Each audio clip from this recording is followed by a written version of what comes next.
Em João capítulo 6, versos 27 e 28, ao 29, aliás, nós temos umas palavras preciosas do Senhor. Jesus fala: trabalhai, não pela comida que perece, mas pela que subsiste para a vida eterna, a qual o Filho do Homem vos dará, porque Deus o Pai o confirmou com o seu selo. Ali então, a multidão que estava ali em Cafarnaum, aqueles que tinham estado no Mar da Galileia, receberam a multiplicação dos pães e dos peixes e depois foram à procura de Jesus, perguntaram: que faremos para realizar a obra de Deus? E Jesus responde: a obra de Deus é esta, que creais naquele que por ele foi enviado. Então todos queremos agradar a Deus pelas obras. Eles perguntam: que faremos para realizar as obras de Deus? Então a multidão entendeu obras no sentido literal. Então por isso que eles perguntam sobre isso. Por quê? Porque eles estavam acostumados a fazer, a realizar as festas, os rituais, os sacrifícios, o guardar o sábado, tudo aquilo que estava escrito na lei. Porém, eles entenderam na cabeça deles que fazendo as obras eles seriam salvos, mas na verdade, na lei nós entendemos pela leitura dos profetas e também o próprio livro de Deuteronômio vai mostrar que a atitude deveria ser de fé. Tudo deveria ser feito com fé. Por isso é que nos profetas, em Isaías e em outros profetas, fala que Deus tinha se cansado dos sacrifícios do povo de Israel.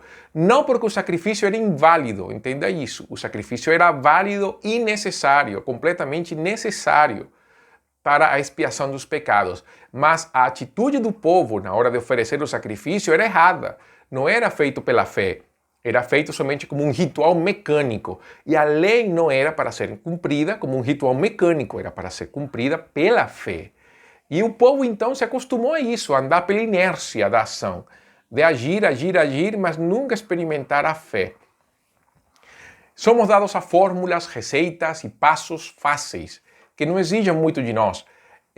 Mudar rotina, criar compromissos, é algo que o povo de Israel não queria e nós também não.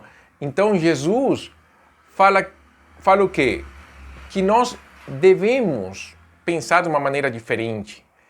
A pergunta é: o que faremos para realizar a obra de Deus? O povo de Israel queria ação e movimento. Eles não queriam enxergar para o profundo do coração as mudanças significativas que são resultado de um encontro com Deus. É muito fácil querer agir em termos superficiais e termos uma... E não no mau sentido, não é ser hipócrita. Eu quero que entendam isso. No bom sentido, as pessoas querem...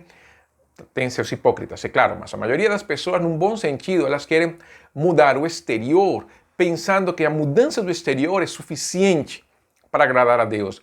Mas, na verdade, a mudança do exterior deveria ser o resultado da mudança no interior. Por isso é que a Bíblia fala que o reino de Deus é como um fermento. Porque quando o fermento começa a levedar a massa, nós podemos não perceber isso no momento, e não se percebe no momento, mas depois do tempo do fermento, nós vemos como a massa, então, ela é afetada pela presença do fermento, como ela cresce e fica mais macia, muito gostoso o paladar. Então, essa é a obra de Deus na vida do coração, mas nós queremos somente o superficial, e Deus procura realmente uma mudança que venha de dentro para fora, uma mudança exterior que, na verdade, é o resultado da mudança interior do coração. E é isso que Jesus responde no verso 29, quando fala: a obra de Deus é esta, que creais naquele que por ele foi enviado. Então Jesus teve que explicar mais uma vez sua fala, e Jesus fala: olha, vocês não estão entendendo o que é a obra de Deus, vocês não estão entendendo o que é o sentido do trabalho no reino de Deus. Jesus fala: trabalhai não pela comida que perece, mas pela que subsiste para a vida eterna, a qual o Filho de Deus vos dá. Então, essa comida, que é o que Jesus está querendo dizer, que nós devemos nos esforçar para comer essa comida, é a comida que o Filho de Deus nos dá. E nós vamos entender pelo contexto que a própria comida, o próprio pão da vida é Ele. Mas, por enquanto, não. Eles não tinham ouvido isso. Então, nós vemos que o Filho dá o pão e o Pai o confirma. Essa união do Pai e do Filho sempre aparece no livro de João, essa união do Pai e do Filho. E depois vai aparecer o Espírito como efeito trinitário dentro do Evangelho de João. O Filho nos dá o pão da vida e o Pai confirma que é assim, porque Ele o aprovou. Então, por que Jesus compara a obra de Deus a crer? Porque o povo de Israel queria fazer a obra de Deus. Eles queriam ação, compromisso, ação, como eu falei anteriormente. Mas Jesus mostra que isso é colocar a carroça na frente dos bois. Se você quer agir, primeiro tem que crer. O primeiro passo é essencial, é crer em Cristo. Por que é necessário crer em Cristo? Porque o próprio Jesus falou, Ele é o enviado do Pai, Ele é que nos dá o pão da vida, Ele é o único e suficiente Salvador, porque somente nele teremos a vida eterna, o perdão dos pecados e a paz com Deus. Por isso, por um lado, a importância, meu irmão, de pregar o Evangelho de Cristo, de pregar o Evangelho de Jesus, tendo Jesus como o único e suficiente Salvador. Porque é isso que é necessário. As pessoas podem apresentar obras, as pessoas podem apresentar boas ações, mas tudo isso não é suficiente, porque tudo isso está contaminado pelo nosso pecado.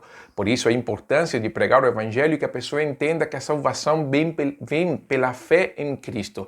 Uma fé que muda e transforma o coração, uma fé que dá vida, que nos torna novos, o que a Bíblia chama de novo nascimento, uma regeneração. Nós deixamos de ser o que éramos para nos tornar o que Deus quer que a gente seja. Por isso, amigo, não importa as obras que façamos. Não são suficientes. Nós podemos pensar que pelas nossas obras podemos agradar a Deus e por isso as pessoas fazem obras sociais, por isso que as pessoas se esforçam para ajudar o próximo. Tudo isso é bom para a sociedade e é claro que agrada o Senhor, mas não é suficiente para a salvação porque tudo que nós fazemos é contaminado pelo pecado. Por isso, Deus providenciou Jesus, o pão da vida, onde nós podemos, crendo nele, satisfazer a fome da nossa alma e ao mesmo tempo satisfazer a fome dos outros. É crendo em Cristo em que a nossa vida faz sentido, porque nós temos o perdão dos pecados e a vida eterna.